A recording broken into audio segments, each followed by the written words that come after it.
to What Women Binge. This week, we are throwing it back to our Sabrina cast episodes, giving you a few moments you might remember, some great laughs, and maybe a few you haven't heard before.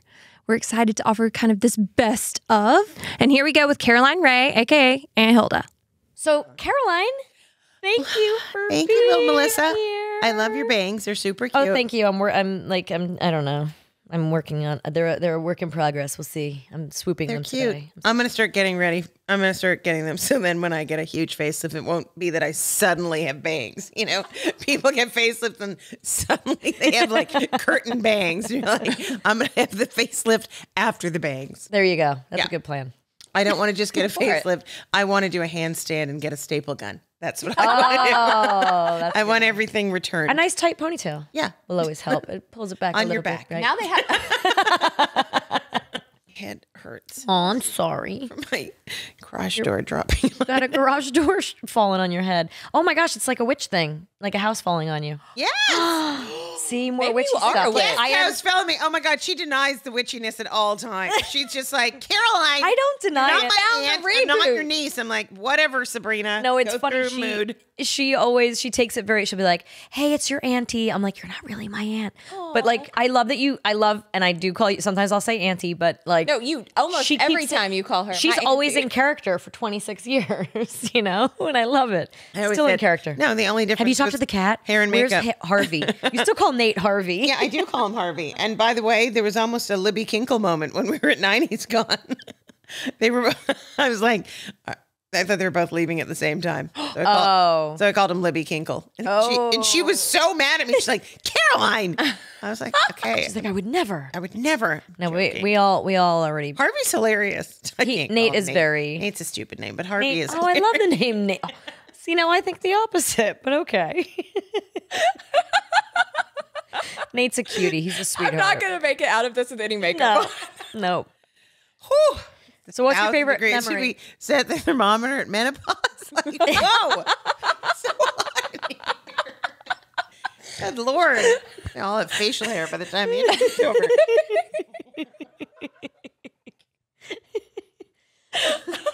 Okay, so tell us what was your favorite episode? I only have a couple more minutes of consciousness between the heat We'll, and the garage door. We'll open a window. And the concussion. I'm going to be out like a light.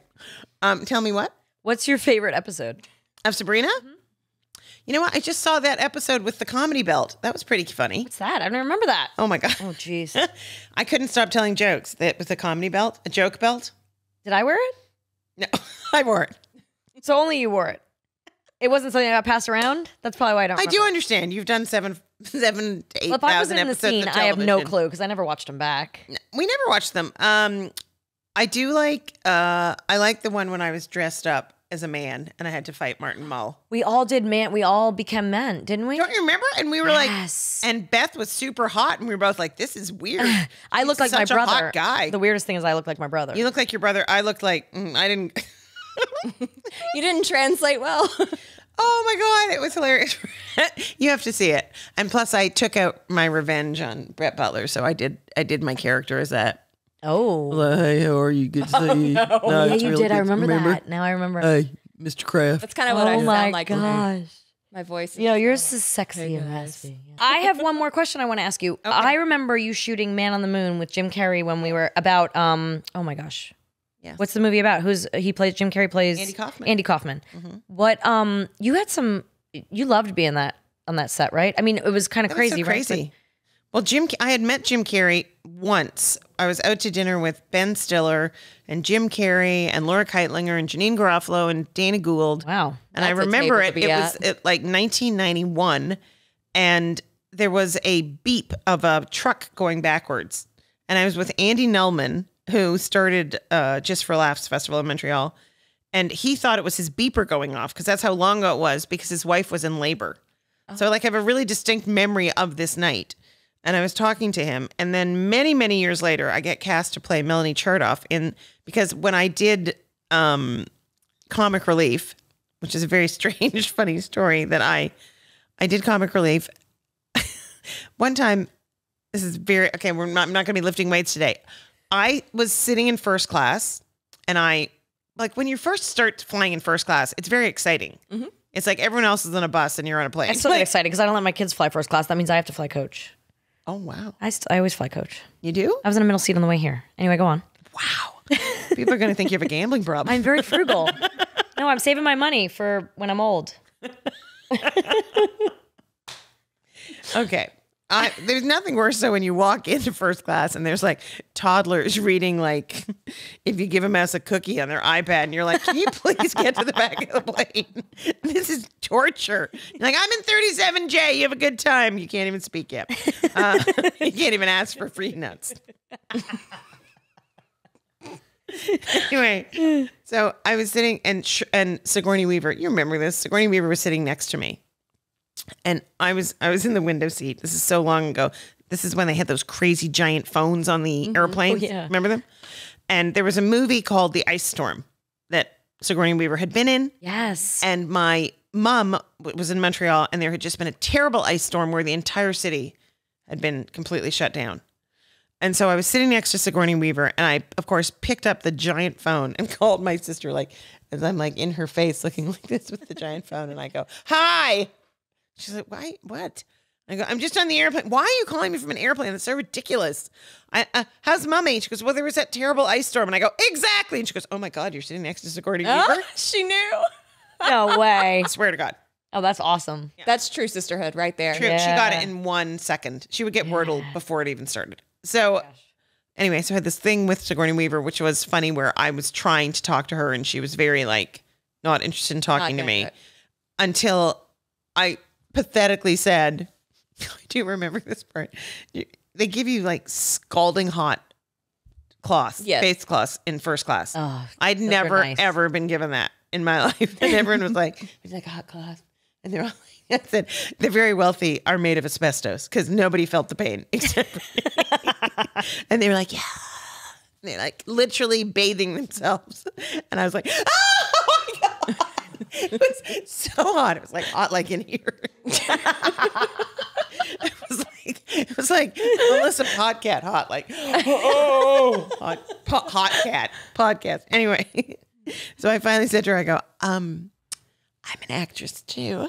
And she was just like, oh, yeah, like we're really on the same level. I go, I'm on a really popular children's show. It's called well, there's a talking cat and everybody loves the cat and we're witches. It's called Sabrina the Teenage Witch. I'm just muttering and she turns and she goes, oh my God, my daughter loves that show. Could I have your autograph? Really? And I was like, no. Oh my gosh. I didn't know that Sigourney Weaver was a fan. Did I ever tell you when I met Daniel Radcliffe? No. I took Erin, our fabulous makeup artist, who's like an award-winning, amazing. But she's obsessed with everything horror. Yeah, she met her the other day. And then she, like, so Erin is obsessed with all things horror and magic and whatnot. And Erin wanted to go to the premiere of Harry Potter. So we took her to the premiere and I see Daniel Radcliffe and I couldn't give a crap. You know, like sometimes when it's for someone else, you're like, come on, we're going to go meet him. So I was like if it was like me trying to meet John Travolta, it'd be like, no. But with her, it was like, yeah, come on.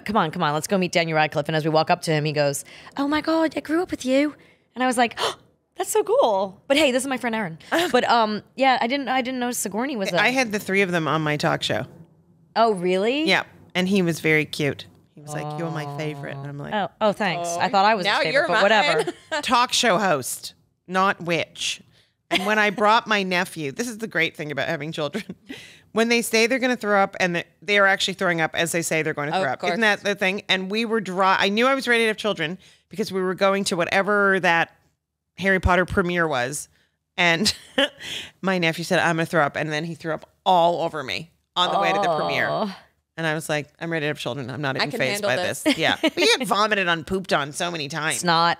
I always say you're not a real mom if you don't have 4 bodily fluids on you at all times. Oh, yeah. Wow. Yeah, pee, puke, breast milk, snot, like pick one. Yeah. There's a lot. All there. Yeah. Puke, spit up. Like Wait, so we got off of the anyway. Man in the Moon. Okay, so Sigourney Weaver. Yes. Okay, so then I met Comic Relief. Mm-hmm. And this is funny. So Sigourney Weaver is there at Comic Relief. And she's like, Caroline! Like, now we're best friends. She couldn't have been lovelier. And then I'm walking to go on the stage, and Bill Macy is in front of me. And I say, sorry, I'm following you. And he said, he turned around, and he was so nasty. And he goes, why are you following me? And I go, it's just the order that the show was put in. I'm the act that follows you. Because he had no idea who I was. It's very satisfying because I did very well. Anyway, that night after Comic Relief, the people who do Hollywood Squares were in the audience, and I got the job from that night. Oh, yeah. And Milos Forman was in the audience of Comic Relief, and he cast me in Man on the Moon. Oh, my gosh. So what a great night. Great night. And then I also met Bob, who I was engaged to for a long time. Oh, Bob. So you're best friends with Sigourney Weaver. Yes, best Man friend. on the Moon. Got a job. And then when I was engaged, got a fun I had job. gone to the gem show, and I came in with like a 14-karat diamond, and I told all these guys that was my engagement ring. Do you remember? Yes. And you guys were like, wow, Bob works for nonprofits. I go, yeah, he's got family money. It was the biggest, Family money. fakest time. Hey, I'm very trusting. Beth was very mad. She was very, very mad. I probably was like, great, good for you. Good for you. Good for you. I didn't know you had a comedy belt in the show. Wait, I love that Sigourney Weaver, well, I guess it turned out that she liked you, because I was going to say that Sigourney Weaver was almost as embarrassing as my Lauren Bacall, so. Yeah. Did you give her the autograph? I did. And Kathleen Turner chased me through an airport once. Oh, really? Yeah, because her daughter loved the show. Oh, that was a nice reason to choose you. I think I told you. I know. I wish we'd known how sort of iconic it was at the time. I don't think any of us We didn't have any. No, because we worked all the time, and we had no idea it was 90 popular. hours a week in a little bubble You worked on our 150 show. hours a week. I mean, we just, It was a lot, and we never got outside of our little bubble. We rarely got to travel or do any. We only had a few months off in the summer, then and we go would to do another movies. country, and they'd be like, I will never forget walking in London, and the number 29 bus in Chelsea pulled up and said, "Hello, Aunt Hilda," and I was like, "What?" But you used to have bodyguards. I had to have bodyguards in London and in Australia. Did you know that Americans spend an average of 90% of their time indoors, breathing around 30,000 gallons of air daily? It's a lot of air. I didn't know that. 30,000 gallons of air. So according to the EPA, indoor air could be 2 to 5 times more polluted than outdoor air. And in some cases, it can be 100 times more polluted. Ew. Is that crazy? Ugh. Well, let me tell you something. Do you know Air Doctor? I do know Air Doctor. I know Air Doctor too. I love Air Doctor because it has helped me with this issue. I am so worried about my indoor air. And especially since COVID and all those things, I was super concerned about indoor air. Well, and it's allergy season. We've got pets. We've got all those things. Kids that are pollen, bringing all the dust mites, mold. Air Doctor filters out dangerous contaminants and allergens so your lungs don't have to. Yes. So the pollen, the pet dander, dust, mold, it's all gone with their Ultra HEPA filter that's been independently tested to remove 99.99% of tested bacteria and viruses. Yes, and virtually 100% of particles as small as 0.003 microns. That's small. It's so tiny. They also feature whisper jet fans, 30% quieter than most air purifiers. And I can speak to this because our Air Doctor is like in our main living space in our house. Yeah. And you don't even notice it's there. No. It's awesome. It's lovely. I have mine behind a plant, and then it just like cleans the air, and I just feel like everyone's healthier because of it. Yes, an Air Doctor comes with a 30-day money-back guarantee. So if you don't love it, you just send it back for a refund, minus your shipping, of course. So head to airdoctorpro.com and use promo code WWB. Depending on the model, you'll receive up to 39% off or up to $300 off. So lock in this special offer by going to airdoctorpro.com. That's airdoctorpro.com and use the promo code WWB. Thanks, Air Doctor, for sponsoring our podcast. Now we're going to move on to Nate, who plays Harvey, Sabrina's love. Nate, thank you for being here. Well, thank you for having me. I was going to offer you some fuzzy socks, but I see you brought your own funny prepared. flamingo slippies. These were a gift from some very good friends of mine, Malcolm and Leah. And you're rocking the pink flamingo. I love it. them. Oh, they're so cushy and soft. And I love your terry cloth. We told you loungewear, and you had to Google loungewear. I had to Google what loungewear was. I'd never heard of it, and I found that it's somewhere between activewear and pajamas. Yeah. So, And you nailed it. Such a great way. Yeah, you really did the terry cloth with the pockets and the whole thing. Thank you very much. You look cozy. I like your tie-dye. Thank you. I've been doing a lot of tie-dye recently. Thank you. Yeah. Yes. We like to be colorful and bright over here because it's all positivity. We're not... I kind of figured as much. Yes. You know, bright colors like this make my face look even redder. I actually think you look very I typically tan. avoid it, but Is it the Irish in you? Are you Irish? yeah, a little you bit. Are, right? Irish, English, French, German, all those European mostly Scandinavian. So yeah, So all those we, of red-faced colors. we know each other from 26 years. Yeah. Well, Is it It's been 20. I mean, I'm 46 and I started at 20. Wow. And you're just like a year younger than me, right? 43, yeah. But yeah. Oh, you're 43? Well, your birthday. I'm going to be, yes, I am 46 and you're actually 44. I will be. Yeah, so I'm 46 and you are 44? So you're 2 years younger than me. Okay, you were born in 78. Did you want to take that back? I thought we were one year. Redo it, or we're good. Do you want to explain movie magic to people now? Let's move along. Okay. No, but I always thought we were 1 year apart. I didn't realize we were 2 years apart. We're both April babies, and you're like you're April 28th. It's a weird thing. Most of my friends are 2 years older than me, but yeah, really? April 28th. Yeah, it's like a weird. Just happens to be. So you were a lot of my friends are 2 years older. You were just 18 when we did the first season of Sabrina. I believe I was 17 when we started. Wow. I was emancipated and had the legal. It was all legal. So you didn't have to do school. I didn't have to do school. Exactly. The good thing. Yeah, I graduated already from high school half a year early. So what was tell me your audition process for Sabrina? I don't even know. Or do I? Do I even know anymore? Oh, I was there. Was I there? You were there in the final callback. I do remember that. It looked like sort of a tiny amphitheater. The chairs were rowed up and a bunch of suits in there. Yeah. You know, all the executives. And they had you seated in the front row. I can't remember why they didn't want you standing with me for that audition. Maybe it would distract. I think they wanted you facing them, so I had to be like I had to pull your eyes towards them. So I had to be in their eye line. Yeah. Yeah. So it was more theater-esque. So it was just him on stage. Auditions are awful. They are. They're the worst thing. I don't know how some casting directors get what they need because the audition process is so bizarre. It's so weird. It's really like an interrogation with this spotlight. And it doesn't, I mean, all good casting directors will come up to you and try to destroy that concept for you. Like, look, we are here. We are on your side. We want you to get this. True. And then I'm saying in the back of my mind, well, you just said that to him and you said that to him. Yeah. How was it weird for you? It's like a cattle call, right? And then being on the other side of it, producing and being in the room when you hear what they say about people and you're like, wow, that's truly awful and so vain. Or so vain. So like the opposite of vain. So like petty, like what they say about you and like can be. You know, we're just like, I just don't see him or as that, or I just don't think she can, or I just, you know, I don't know. Like when you're waiting to go next and the door's open and you're hearing them talk about No, I'm talking about when I'm the producer and I'm listening in on what they're saying about the actors that I'm auditioning. It makes me so uncomfortable because I know that that's what people say when I go in then too, or, you know, like, what was she thinking? Or, you know, that kind of thing.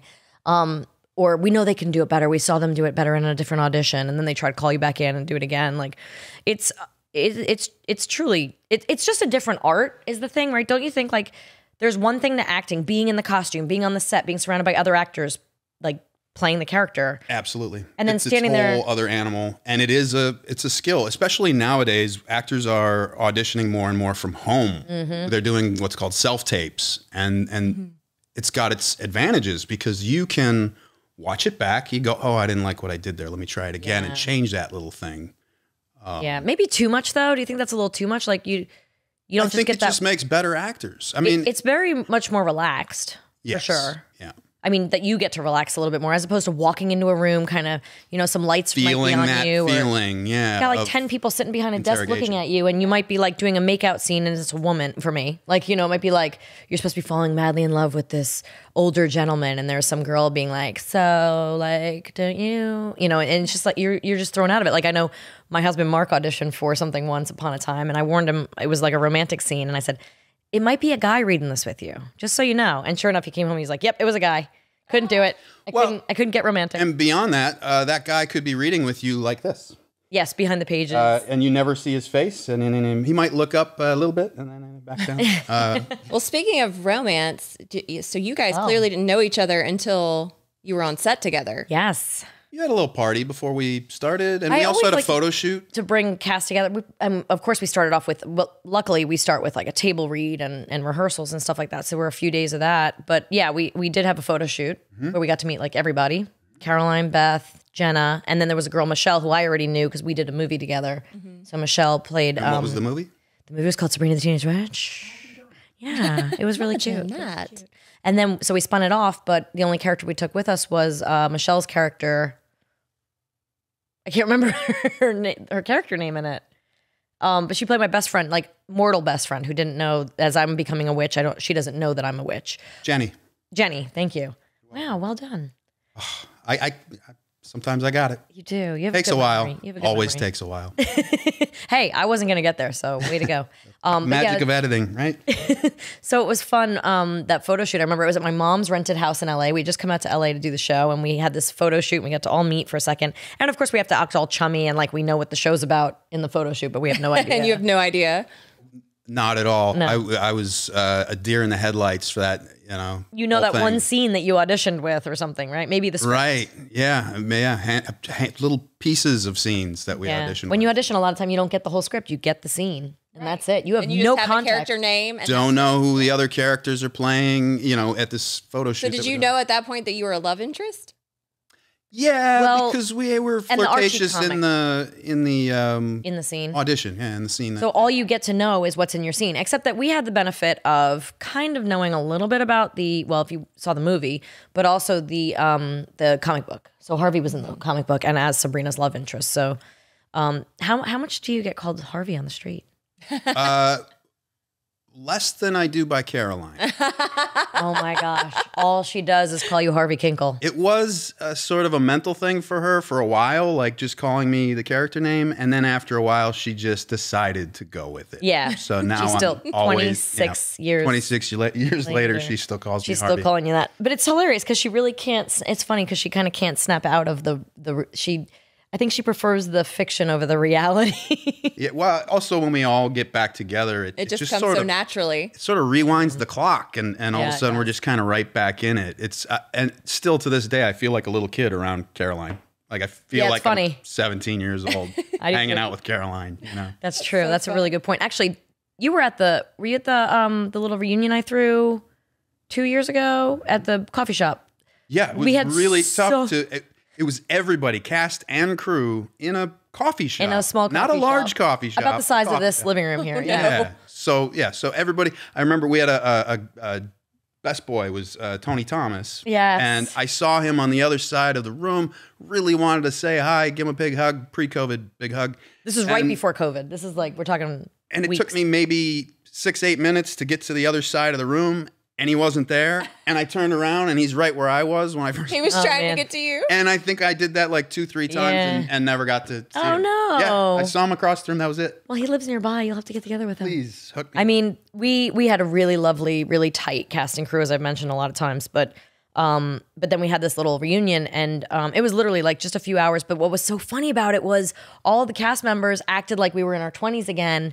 And when the older crew members went home, they were all like, "Good night. Oh, so good to see you." Whatever. We were like, party across. It was Alimi, I think, who was at a party across the street. We're like, let's go find Alimi at the party across the street. And then they closed that restaurant down. We're like, we can go down the street to the other bar. And we stayed out all night. It was because all of our brains went back to then. Being 22 and wanting to go out all night. I know I can't do that. No. You know you can't do that. I don't do that. But we No, she doesn't did do that. We bar hopped and after partied, and then a few girls came back here and we had a sleepover. It was insane. We just couldn't leave each other. Party, let's drink, It was let's TV talk. high school all over again. It was. It was the best reunion though. It's like if you went to a high school reunion and actually had fun, which I've never heard of anyone really having fun at a high school reunion, but I apparently never it went. happens. Did you go? I didn't. I I never don't. went to mine. Never went. I never really have a high school, so no. You were my high school. Oh yeah, you flopped around. You're my flopped around. Flopped around the country. That makes quite it a sound bit. like I did terribly. No, I was busy. I didn't mean romantically. I meant no. School wise, I did flop around. It's true. I flop. Well, I just meant you lived around the country. Yes. It's hard to Well, I got tutored. Create those private school, and lifelong connections when you're only in one place. I think that's why I'm always chasing people down, like Amanda. I'm like, be my friend, be my friend right now, as we watch That's it. what I tell people. I've only seen 2 episodes. It was the first one we ever did because you had a party and we all went to your house and watched it. And the first one you ever directed because you had a party and we went over to your house and watched Yeah. it. So have either of you watched the finale? Yes, for some reason I've seen the finale. never watched I've seen clips of us of our stunt doubles riding away on a motorcycle. So I was going to ask you what you thought of it. You What do you thought think we of did that? Okay, so you had We didn't do that. No, you. You have to tell people what They happened. would never let me do I know. that. With my wedding dress, I would have gotten stuck on that. Right? Would have gotten in the spokes, and I would have flying been back, whipped off. and then I would have just kept going. You'd have been bouncing around on the street behind you. There would have been a lawsuit. That day, shooting in front of that church. Okay, but wait, was our very last day. So of people actual need shooting. to know, like in the final episode, Oh, okay. Sabrina and Harvey end up Did together. you tell the story. Do you know what happened? Of the story? Yeah. No, again, I know as much I was as getting you married do. to Dylan Neal, aka. And in my memory, it was David Lasher or Josh, but that was incorrect. Yeah, no, it's not. It's not David. It's not No? Josh. It's Dylan Neal, and my real life sister is there, who played Amanda, my cousin Amanda. Emily is my real sister, and then my sister Allie for some reason played a bridesmaid, and then Elisa Donovan and Soleil are there, and I think Caroline came back for that episode, and Beth's there because Caroline wasn't in the last season. But yeah, I'm in there and I'm getting married, and I suddenly realized that he doesn't fit my soul. I have a soul stone or a heart stone or something, and I have to find the person that has the other part of that stone. That part I remember because that's a clip you have I to saw, and they go together. Yeah, we throw it at the end. I think I throw it off the motorcycle, and they roll together, and they fit. You and I have something. They go together. I don't know There's why like we an have the image of stone. us or Yeah. something. Yeah. And then No Doubt plays as we ride off on the scooter. And like I run away from my wedding, and I run out the door, and he's sitting there on the scooter because something was happening. You were talking to somebody, maybe Salem, about like you should go get her or something, and you come after me, and I run out of the church at the same time, and we ride off together to No Doubt. And I never really wanted to reboot Sabrina, mainly because I think that is such a perfect ending. Yeah. That I honestly think you can't have a more perfect ending where it's like happily ever after. It feels very princessy, it feels very like a magical ending to a magical show. Yeah. So that's one of the big reasons I would never want to go back and What if revisit it. But Sabrina and Harvey had a magical I son? see it in all the Instagram and Twitter comments. That's the big, why? we have a child who's It half would be magic. fun, but it would be completely different. it would be It very would different. have to be. But You know, isn't that the fun? People love a reboot idea not as much as they love the reboot. I feel like it's like, the anticipation of walking through the gates of Disney World is not nearly as exciting as when you're actually in there and the kids are crying and someone needs to use the bathroom and you're waiting online, and then, that you get a headache from too much cotton candy. And, it's like the anticipation of it is better than the actual event. And then you're disappointed. Like the last episode of Game of Thrones or the last episode of a lot of shows. And sometimes the reboots can let people down. And I don't really want to, I feel like we wrapped it up perfectly. Another argument for it that I've heard a lot is that there were strong moral messages that don't exist in very many, if any, shows. Yeah, it's true. Nev Campbell was talking about it at the 90s con about Party of Five. Same thing. They had real strong moral lessons inside. And ours was masked with humor. And, Yes. And Because it was a family-friendly show. My mom had created it to be a show that adults, because she was sick of not being able to watch shows with her kids. So she wanted to create something that adults could sit down and watch with their children, and where you'd have jokes for adults, but also jokes for the children. And, some people love the cat, some people hate the cat. Some people love the ants, some people hate the ants. Some people loved Harvey, some people loved Josh. It was like... And the casting went along with that. Cast of Cheers, Barbara Eden. Yeah, yeah. Who was whispering dirty jokes in my ear during... Ooh. She follows me on Instagram. She was awesome. I love Barbara. Well, we had You're Raquel. blushing. What did she say am I to turning you? redder than I usually am? A little bit. Oh, boy. Tomato. It's a good contrast with the light blue, really isn't it? showing up it there. really shows up. Amanda, did you know that 80% of your immune system is located in your gut and digestive tract? I only know that now because our new sponsor, First Form, makes such a big deal about that with their product, OptiGreens 50. Yeah, OptiGreens 50 is a precisely formulated green superfood powder. And it's great for your healthy digestion, which is so important for overall health and wellness. Literally everything in your body. And this product is not only really effective, but it tastes so good. Can we talk about that wild berry flavor? I'm here for it. It's not gritty, and it's from natural flavors. Yeah, and they're so confident in the flavor that if you don't like it, they'll offer 110%. 110% It's money crazy. back guarantee. Yeah, all you got to do is tell them it's not for me and send it back. No problems there. But y'all, you're not going to want to send it back. It's delicious. It's delicious. OptiGreens 50 has 50 hand-chosen ingredients. and it's effectively dosed. It's not necessarily how many ingredients. The more important point is that they're the right amount of each ingredient. And 100% of the greens ingredients are all grown and manufactured here in the USA. Which we love. We love that. They also have protein meat sticks. I took some of this with me to Africa on my trip. It's amazing and for it was that. great just to have those meat sticks. Are super awesome protein. They keep you full. They're delicious. They were just great to have for me and the boys. And the protein bars are equally as delicious. Oh, yeah, my kids even love them. Protein bars are delish. Great flavors, amazing, yummy. Loved it. So all you have to do is go to firstform.com/MJH. It's 1stphorm.com/MJH. And if you order now, you get free shipping through this link on any orders over $75. Yeah, so check it out. And thanks, First Form, for sponsoring What Women Binge. Now let's mix it up just a little bit and let's hear from Melissa's mom, Mama Hart, Paula Hart, about the creation of Sabrina. Walking through the parking lot, PS 41, or it wasn't the parking lot, it was actually the schoolyard. And somebody handed me, a friend of Emily's mother handed me a comic book that was Sabrina the Teenage Witch.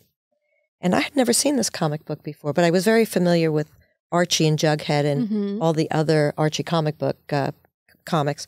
But Sabrina was a very minor character, and there was only one comic book published a year around Halloween.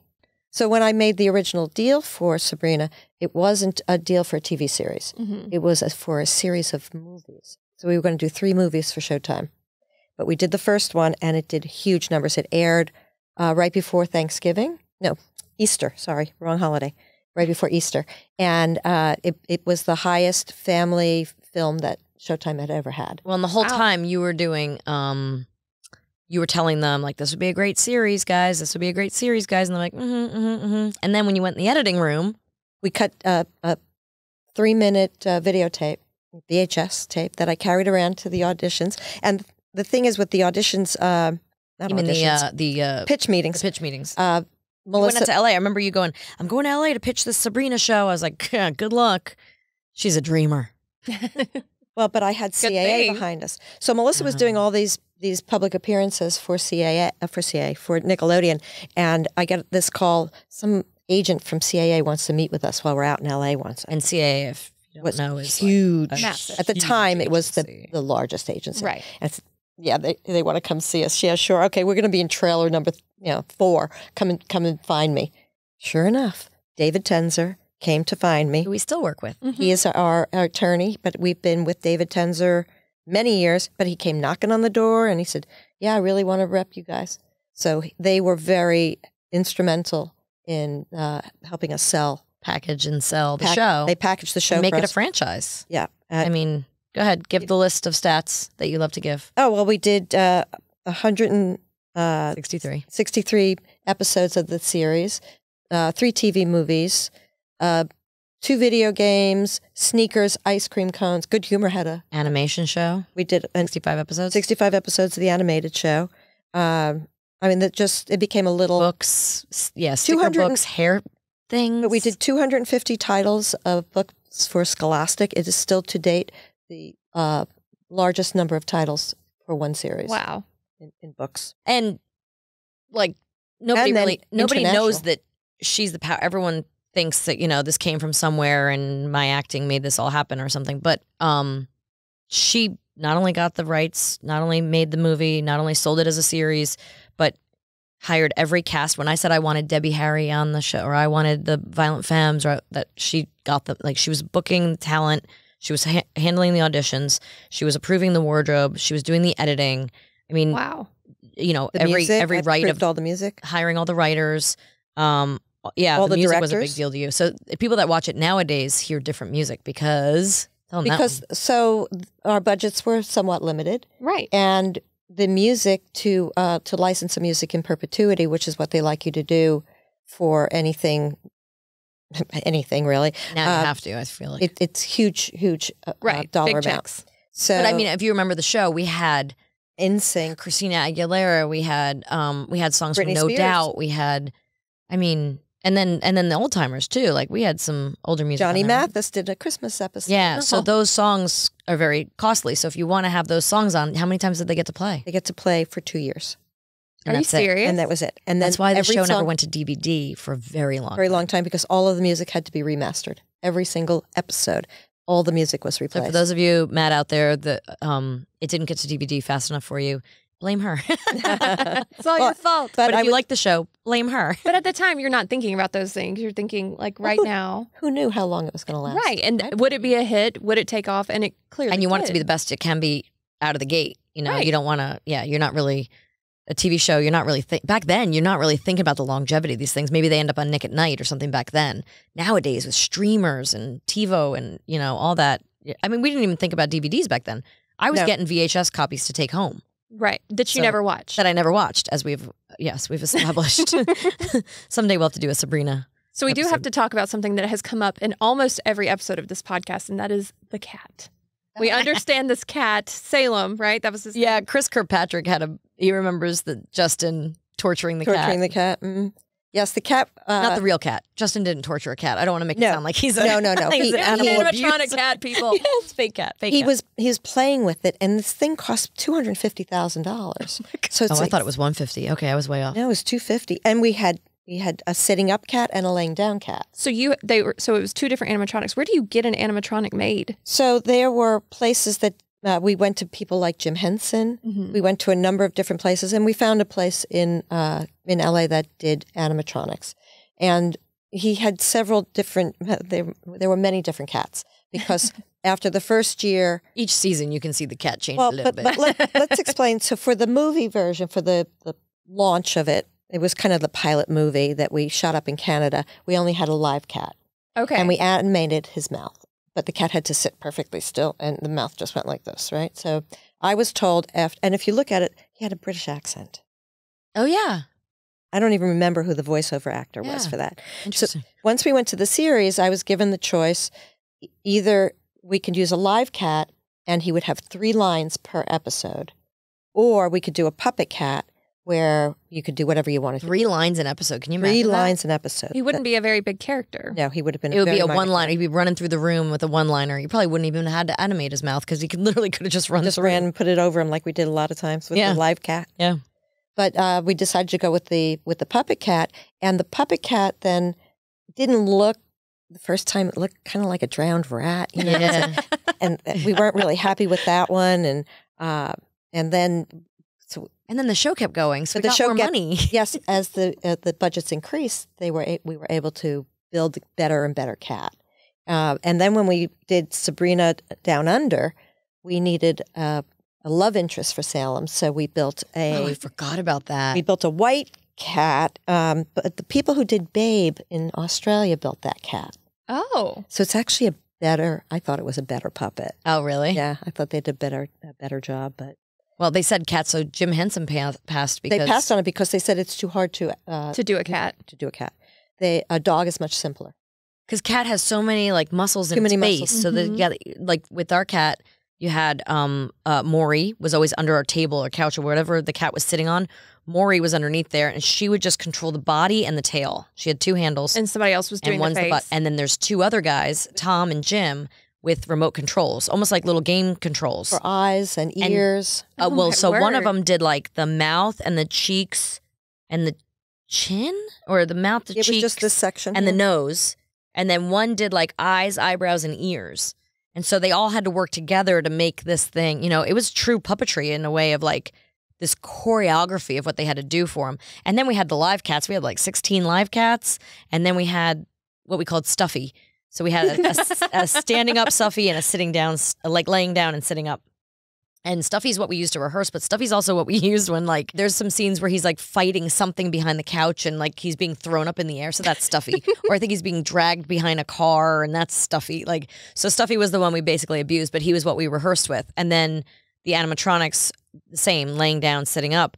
But so we might have the live cat. People always ask this question. They just cannot figure out how it works. But the live and directors didn't know how it works, which is why I started directing, because the cat was the most difficult part.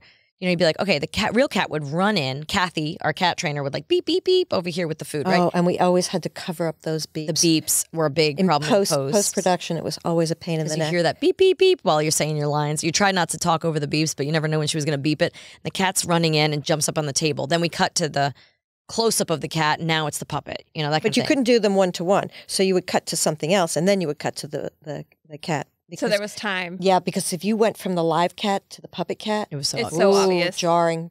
Yes, You could go from a really wide of of the cat, like so now just does running in. Stuffy like live on the back of your sofa somewhere? You know, I don't know why I don't know have Stuffy. Of all the things I've stolen, some of them are behind me. If you're watching on YouTube, some of the stuff I've stolen from sets is behind me. But or we'll have some new stuff coming in soon. Mm-hmm. But you know, I take something from every set, and for some reason I don't have Stuffy. Stuffy was always pretty beat up, though.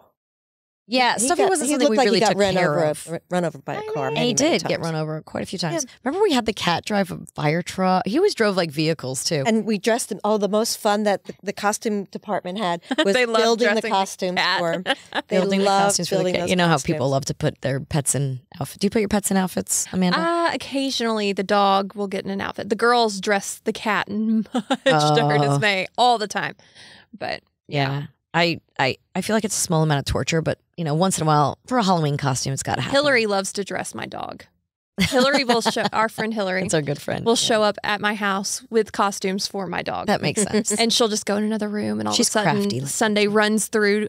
The last one was an ice cream sundae, like a banana split. So she just runs through the room, and I'm like, is she wearing ice cream? And Hillary's just like, Sunday's wearing Hillary a Sunday. would like working in the costume oh, department. she would. Yeah, our She'd costume be great department at had it too. some fun. I mean, we got to do some crazy stuff. So now Salem lives in a museum. Is that correct? Yes. The Atlanta Puppetry Museum. Yes. Puppetry art. The Puppetry Arts But wait, Museum in so Atlanta. we had this argument with Chris. Yes, he was in the Smithsonian. Oh, she watched that episode. Okay, good. She Mom's knew a where I fan, was Amanda. going. Mom's a fan. I'm so glad. Yes. If This your is mom probably the wasn't only- a fan, we're doing it wrong. This might be the only thing of mine she's ever watched. just kidding. She Watched created it. She definitely watched You know it. how, when I edit her stuff, how many times I have to see her do the same thing over and over. Well, let's talk. So now we'll get to the villain of this story, Libby, played by Jenna Lee Green, one of Melissa's great friends. And this is actually one of my favorite interviews we've done.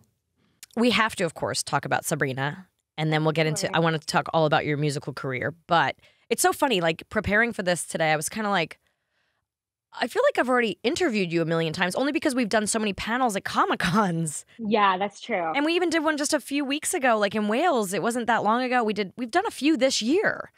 Yeah. I feel like we've done two now this year. I feel like I've asked you, like I've heard you answer so many questions about our show and about your favorite memory, your favorite episode, your favorite guest star. So I'm Right.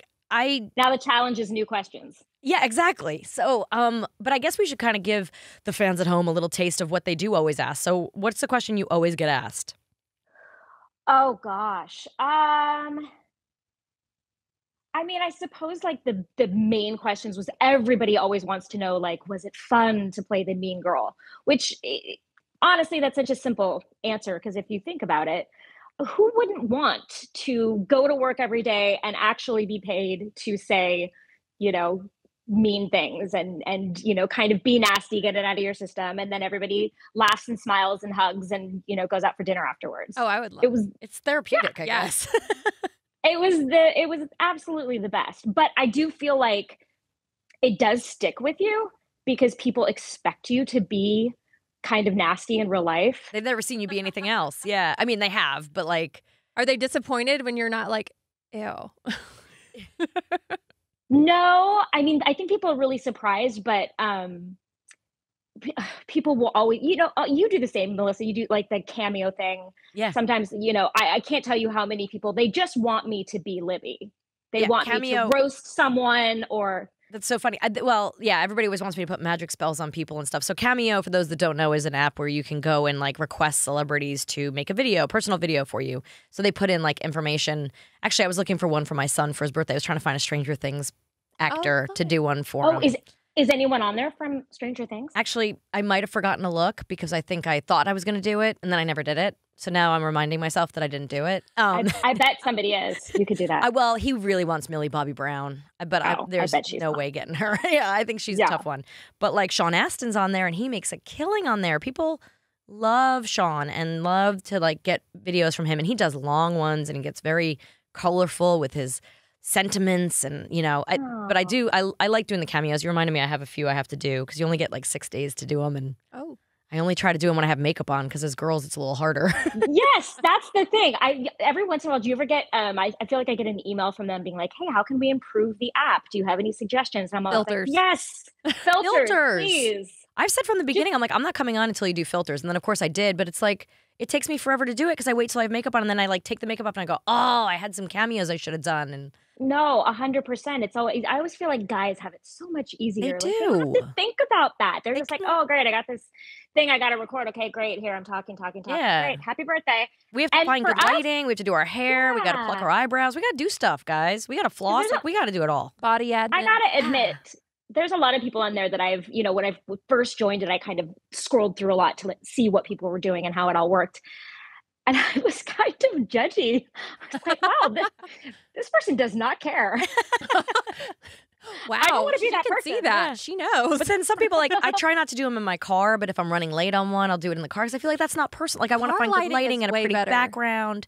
Car lighting is good sometimes, but I hate having like the seatbelt on or traffic going by or anything distracting. If you didn't have your seatbelt on, then you get the comment, she's not wearing her seatbelt. She's not wearing her seatbelt. Are you driving? Well, I mean, I don't drive, so I do drive, but just not. Were your car's dirty, or what are you driving, or why are you? Yeah, so everybody's got a comment. Everybody's got a comment. Everybody's offended. So what's your favorite episode that we did?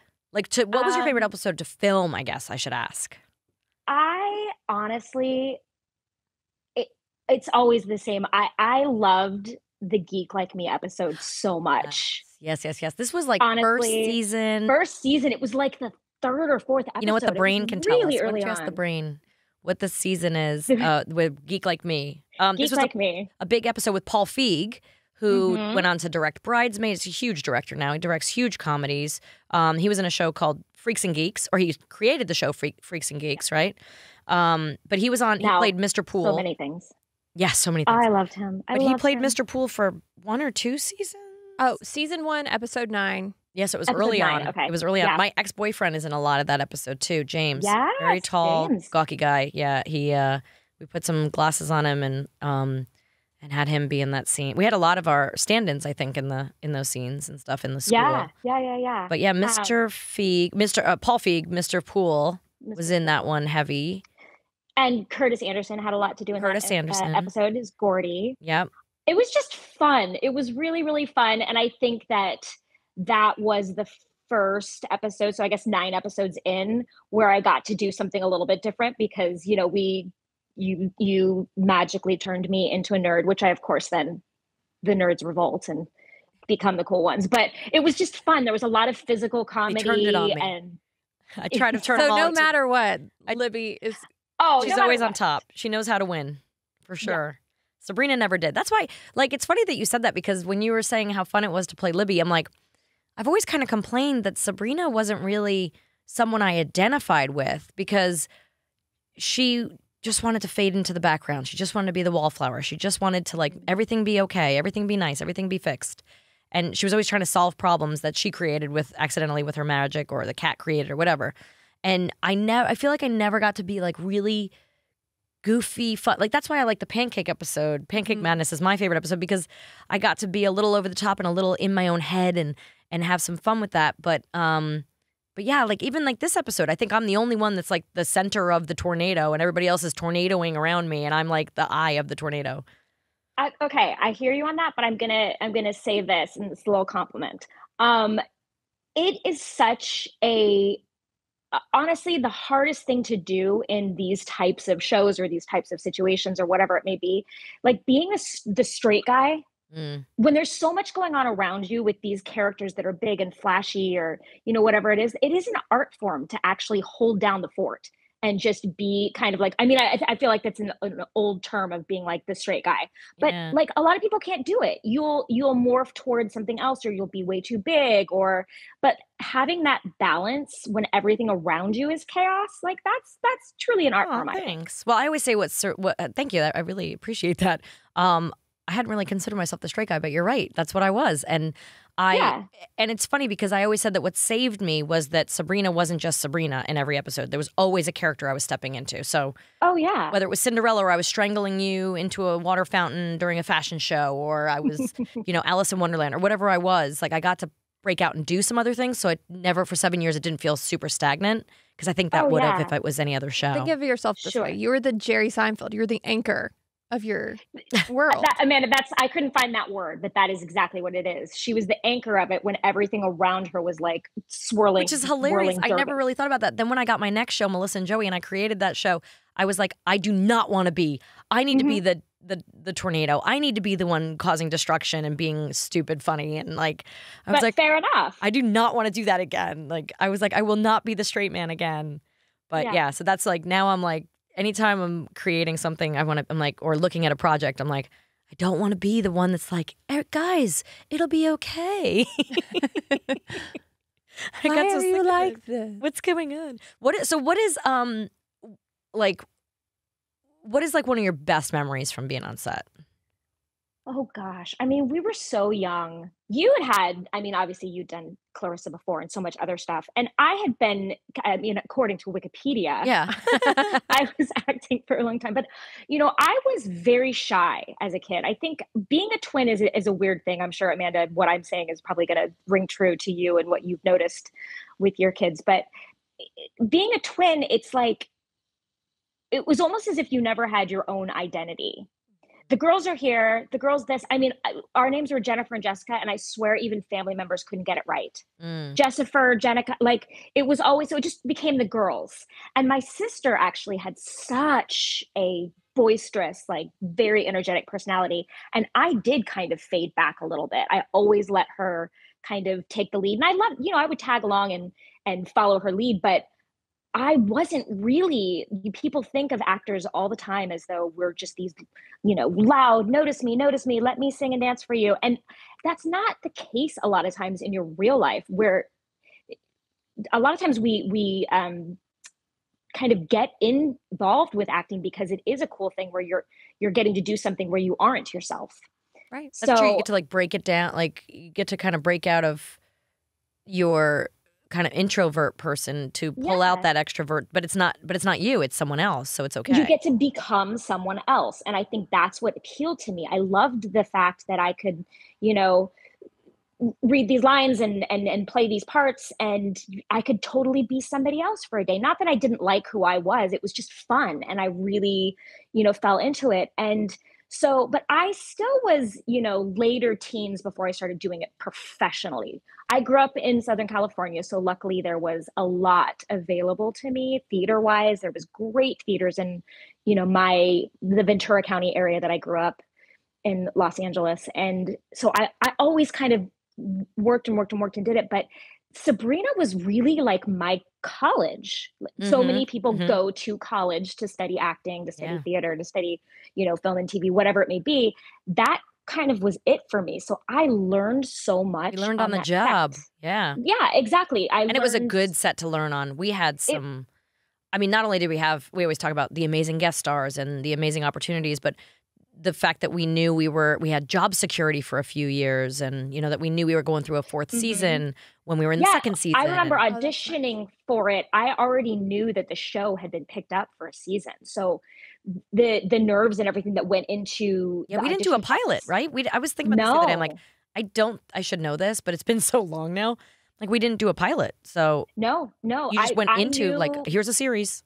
Wow. Yeah, I knew going into the auditioning process that if I got the job, it was going to at least be a season's worth of work, which was mind-blowing. It's so rare that those things happen. Like, it's so rare you don't do a pilot and wait 6 months to find out if you have a show. And then it's so rare that you know you have a back end. It's so rare to know you have another season ahead. And we got like blessing after blessing of like, you guys get another season. Now we're going to give you 2 seasons. Now, you know, and it was like, wait, we're not doing, you know, 13. We're doing 21. Yeah. Like, it was just. Oh, and then there was the year there was a writer's strike looming, and they were like, we're actually going to do like 28 this season. So we popped a few more. Wow. I think so. I think it was like the 4th season or so. I just remember they were like, we got to do a few more. Remember we did like, were you there when we did like bottle episodes? Like, we would do on Fridays, we'd add a scene or two, and all of a sudden after like 12 weeks, we'd have another episode done. Like, they would add just like little scenes. It's actually a way to screw the crew over so you don't have to pay them. Sure. Because they're already on set and you're just filming along. Actors luckily and directors have different contracts, so we get paid per episode, whereas the crew gets paid per hour. So per hour. Basically, they're not paying for the crew or the soundstage for an extra week or two, but you get 2 extra episodes done at the end of the year. So they're banking it. Yeah. It's one of the ways the networks really screw you. But I think for me, I think that I had heard, as you all do, like being a young actor in LA, you hear horror stories. You hear about, you know, huge personalities and people, you know, oh, this show, oh, I love this show. Oh, did you know that everybody hated each other? You know, you hear these stories about sets and casts where they're like, oh, they're best friends. No, they're not.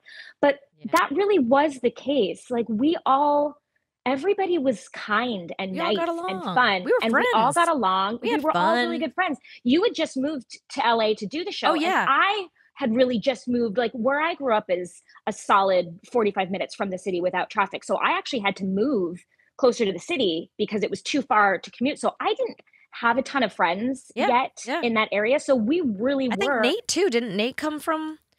Yeah, I think Nate got an apartment around the corner from mine, I think. We all kind of lived near each other. And then at one point I moved and you and I lived on the same block. Oh yeah. A couple apartment buildings down from each other. And we just had like, and we would like do stuff we get done so late on Friday nights, but if we didn't, we'd go shoot pool or we'd go do something. There was some we were young and it was our college years, you know? It wasn't let's go home and go to bed. No, it was like, let's go. What are we doing, guys? The bars close at 1:30. What can we do?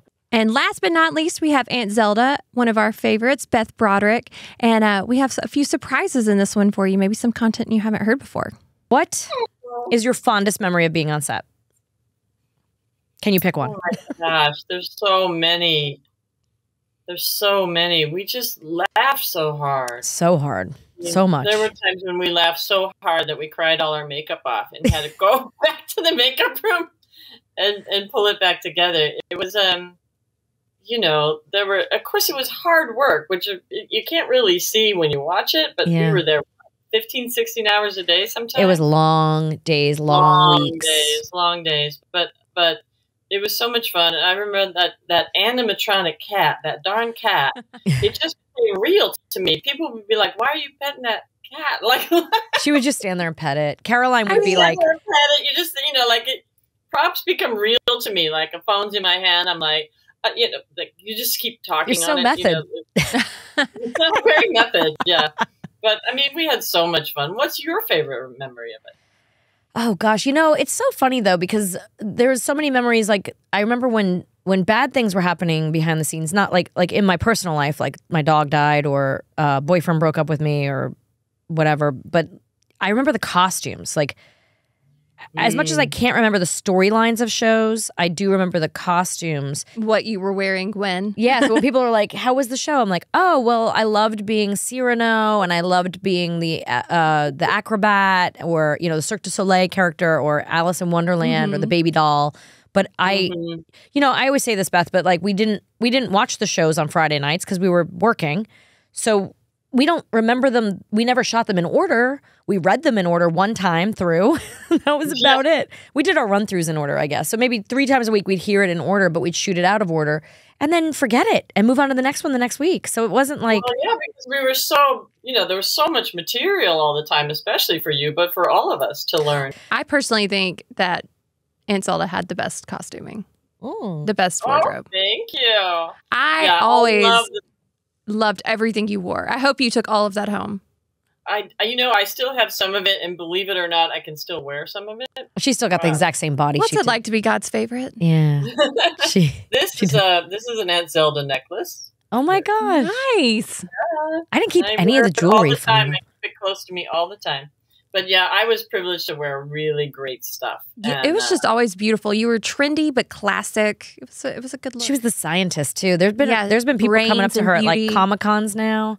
I mean, obviously fans have always come up to us, but these Comic-Cons, you get this like over the top amount of attention about, especially Sabrina, right? So, I mean, we've done tons of other things, but people want to talk about Sabrina all the time. And but Beth, what are some of the things people say to you at these Comic-Cons? I had a girl come up to me at the last one, and she said, and this happens constantly. She said, "I just want you to know that I'm an astrophysicist, and that lady over there, my best friend, she's a nuclear physicist. What? And we went into science because we grew up watching you, and you convinced us that girls could be attractive and super smart."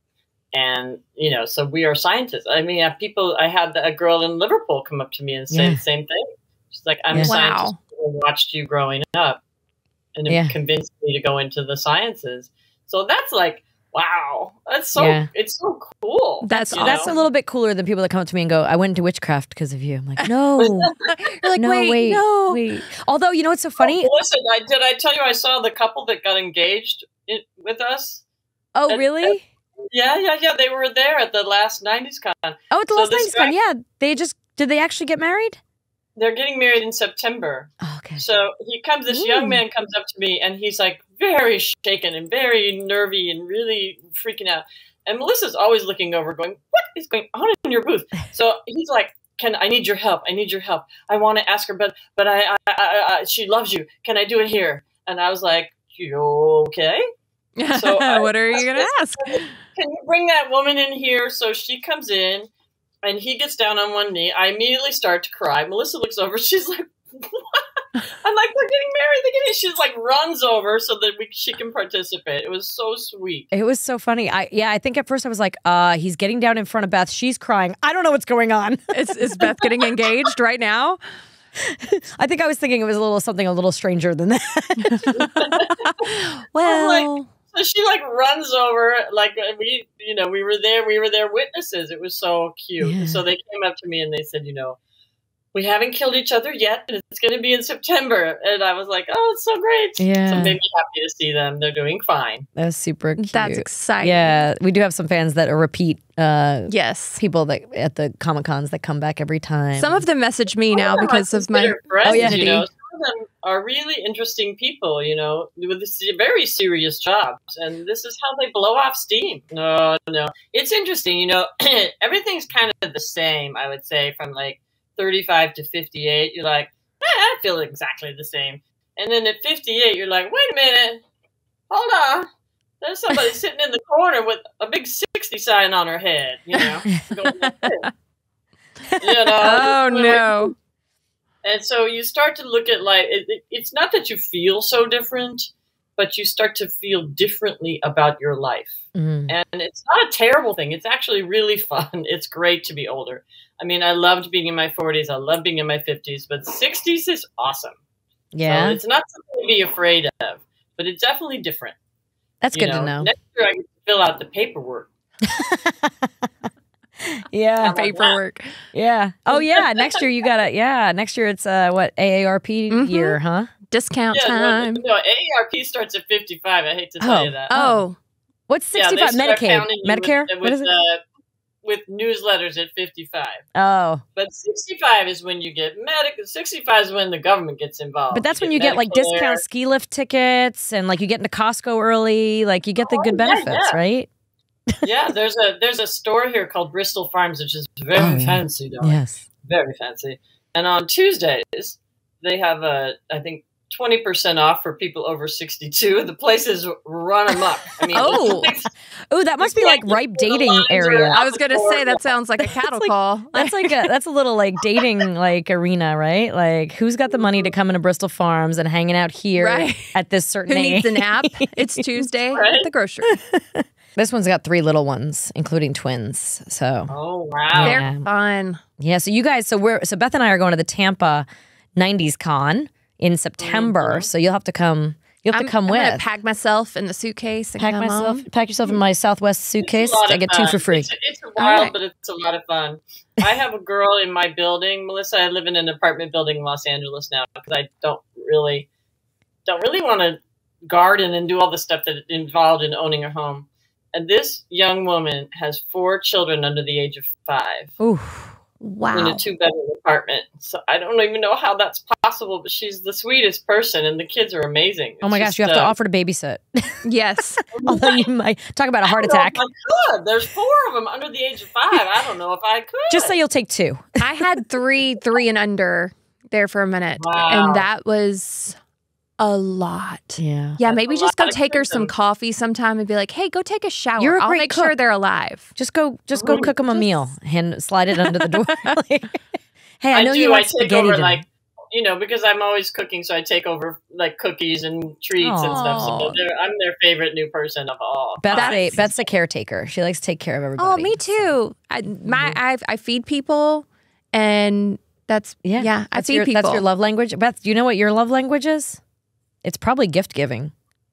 Yeah. Oh, it's knowing, you know, like I'm super observant. So if you've ever been to my house and you asked for a tonic water, then there will always forever after be that at my house. You will never, you know what I mean? Wow. Like whatever, I know what people that's mention, so lovely. I'm listening. Like Melissa said, I'm really listening to who You're you are thoughtful. and what you think. She's a good listener. Do you take notes on people? No? Just mental ones. I mean, I do in my mind, you know. I have to physically do it. I'm way too ADHD to remember. You do that? Yeah, I legitimately, in my notes on my phone, I have like threads of things about people that I want to remember. So things they said they liked, or their birthdays if they've mentioned it and I haven't put it on a calendar yet, or like especially coming up on Christmas or things like that. I'm like taking little notes. I have like a gift like note for everybody that I just like add people in if there's an idea that comes up. But I have so many of those notes that like I'll get lost. I'll be like, gifts today, gifts for this, gifts for that, Christmas gifts. And I'm like, oh man, I have too many. I don't know where I put it. Well, and it's not just gifts. It's like little personality traits that I see in people that I'm like, oh, you know, they really enjoy when we talk about this. So I'll write that down. Because otherwise, how do you remember? Yeah. That's good thinking. Well, and also, you know, it doesn't always need to be a gift. It can be a little card, a little note, you know, just thinking of you. Just letting people know that you're thinking of them and that you understand, you know, maybe what they're going through. If you know they're going through something, I think all of that is really. I am a big card person. My kids get so mad at me. There's always cards sitting on the kitchen table with a pen or different colored pens, and I'm like, sign the card, sign the card. Like before I went to Ottawa, I was like, there's like 5 birthdays coming up, end of April, early May. I'm gonna need to send these all out. Sign it now. This is Aunt Trisha. This is your cousin. This is your cousin. You know, this is for this one. Someone's graduating. I need you to sign all these cards right now because I love to send cards out, but I also have such a massive family that most of the time it just pertains to my family. It doesn't really go beyond that. Yeah, there's a lot of birthdays to remember just in your family alone. Yeah. Oh, wait, that's one of the things you taught me that has worked so well are my orchids. She has taught me how to properly water an orchid. How do we do this? They all come back now. I've never had an orchid come back. I've had sticks sitting in my house for years, and she taught me the proper way. Tell us the proper way to water an orchid, Beth. Well, one thing, most people overwater their orchids, okay? So you don't want to water them until they're actually dry. And you never want orchids don't want to sit in water. So you want to take them out, you know, of the big vase and water beneath the leaves. Don't get the leaves wet. So you want to water beneath the leaves. And then you take orchid food and feed the leaves with food. And with the potting mix that they're planted in.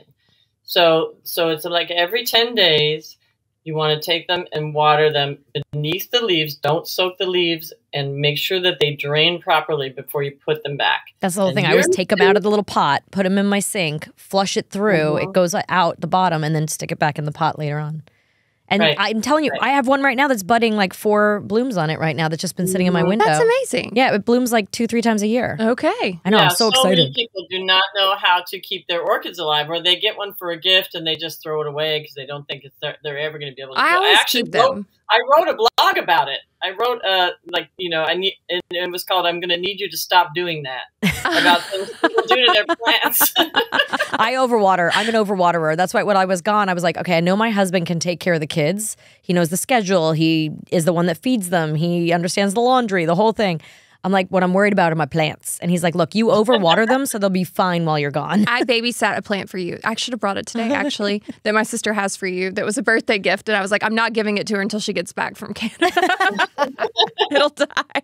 I know. I always used to put ice cubes in my orchids because that's what I was taught. No. Never brought them back until. No, there's no ice in Hawaii, girl. I know. You told me that. And I was like, it makes so much sense. I never thought of that. I just use a little shot glass. And I've always put it under the leaves, but I didn't know you could take them out of the pot. I didn't know that wouldn't. They usually come in like a really thin plastic. Interior pot. Yeah, you can't take them out of that. And that drains well. You know, some plants go into shock when you move them around a lot. And so I've just never done that. Mine have been great. And actually, now I've actually for Mother's Day this weekend, my Brady went to the grocery store with his dad to get me dinner. And he also got me this little necklace, but this was actually an old, it says mom, but it was an old birthday present that he hadn't given me yet. Oh. So he gave me that, and then he gave me an orchid. I was like, thank you. boy. He knew I wanted orchids. Yeah. So see, he's paying attention. He is. He's actually, my Brady is the gift giver. He's the one that knows. He pays attention and he loves that. He's always had a girlfriend until he got to middle school. And I think that was because he could give them gifts. He wanted to give them Christmas gifts and Easter gifts and birthday gifts and Valentine's gifts. That's like his thing, is like being able to show care like that. So that must be his love language. Yeah. I guess so. Do you remember a story called The Gift of the Magi? Oh, yes. Yeah. You remember that story where they're so deeply in love and he saves all his money to buy her a hairbrush. Yes. And she has her hair cut off so she can buy him. I can't remember what she buys him. Yeah. And so it's the gift of the Magi. So the things that they give each other, end up. They can't use it because they don't have the thing. That's actually, funny enough, there's a Mickey Mouse version of that. I can't remember what it is, but Mickey and Minnie do the same sort of thing. The sweater thing. Yeah, there's something, but again, she sells this and he sells that so that they can get. He wants to get her the necklace, and he's trying to sell all of his things to get it, and she's doing the same thing. Oh. Yeah, I can't remember what it was, but it's that. I love that sentiment, though. The thought of I think my sister Laura and I are I consider us kind of gift of the Magi sisters. She's so tortured by this 30-day challenge of me not having a car and trying to get around without one. She's like, my day is clearing up. Is there where you need to go? Anything you like? She just can't take it. So are you just Ubering? Or no. So tell her your little adventure here, and then you can read it in the blog. I am using Lyft and Uber, but I've also figured out there's a Flixbus that goes to I have to go to Palm Springs on Wednesday. So I'm taking the bus, which it's got the Wi-Fi and all that, and so it's supposed to be really nice. So normally in California, you just get in the car and go, right? Right. So this is oh shoot, I forgot the mozzarella. So I'm put on my bike helmet, get the bicycle, go to the store, get the mozzarella. So really kind of teaching myself, how would you do it if you didn't have a car? What would life feel like and it's actually quite doable. But it takes a lot of figuring out, right? To figure out the bus path you have to think ahead. Yeah, you really have to figure it out. There's a lot of resources available. I mean, anyone could do it, but you have to know. You have to really put some thought into your day. Well, and Beth points out too in her blog that, and I love this because I'm such an environmentalist, that you're if we did, instead of meatless or with meatless Mondays, if we did bicycle riding Fridays or something, if I know that cities have that once in a while, but honestly, if everyone did it once in a while and we figured it out, it could be so great. I mean, everyone did it 2 or 3 times a week, just said, well, I'm going to take my bike instead, or I'm going to, on your way to dinner, and this happens in LA all the time, there's 7 people going to dinner and 7 cars. Yeah. Oh, right? My family, we've got 3 cars and 3 of us show up at church separately. It's and then we all go to the same brunch. I'm mainly because my kids want to drive themselves, but I'm all right, but at what cost? And for the environment, for our gas bill, for all this stuff, right? Right, for everything. I mean, so we just need to all get in the habit of saying, you want me to pick you up?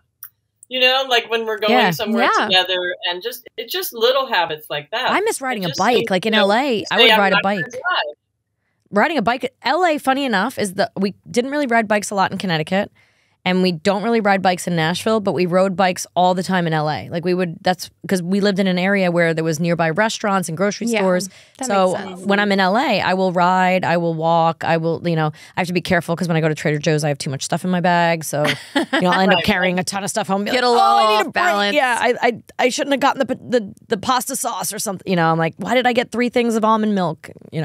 That kind of thing. Yeah, well, when I stay with you there, we always walk to dinner and then pick something up at Trader Joe's or whatever. Yeah. I mean, I live in this neighborhood in Beverly Grove, it's called. So I could walk to 100 restaurants, 3 different grocery stores, Trader Joe's, every bank you can think of. So, I'm getting a lot of walking done. I'll tell you that. Well, that's the thing, right? I just read this thing about how we're doing things backwards here in the U.S. We have grocery stores full of probiotics and supplements and stuff, and then we have CrossFits on every corner, and we've got all this stuff going on. We have to wake up at 4 a.m. to get our workout in, go to our therapist, try to eat right, to take our probiotics. But if we were living in Italy, walking would be kind of included in our everyday activity. We'd eat cleaner foods, which then we wouldn't need all these supplements, and we would get a better night's sleep, and we'd have social time with our friends over at, like, Amanda and I do a really good job of being social and seeing our girlfriend. We have a girls group that we do pretty well with, kind of hanging out and being there for each other. So, you know, it helps with, like, keeping the therapy bill down a little bit. For real, it does. You know, right. No, that's really important. I mean, you know, I think isolation is one of the big dangers in American society. And, you know, like one of my articles, I talked about some of the research I've done where, you know, especially as you get older, like people in their 60s, I think it's like before your 60s, like from whatever, 20 to 55, 28% of women live alone and 23% of men. Wow. When you get into your 60s, that goes up into the 30s, like 38% and 34%.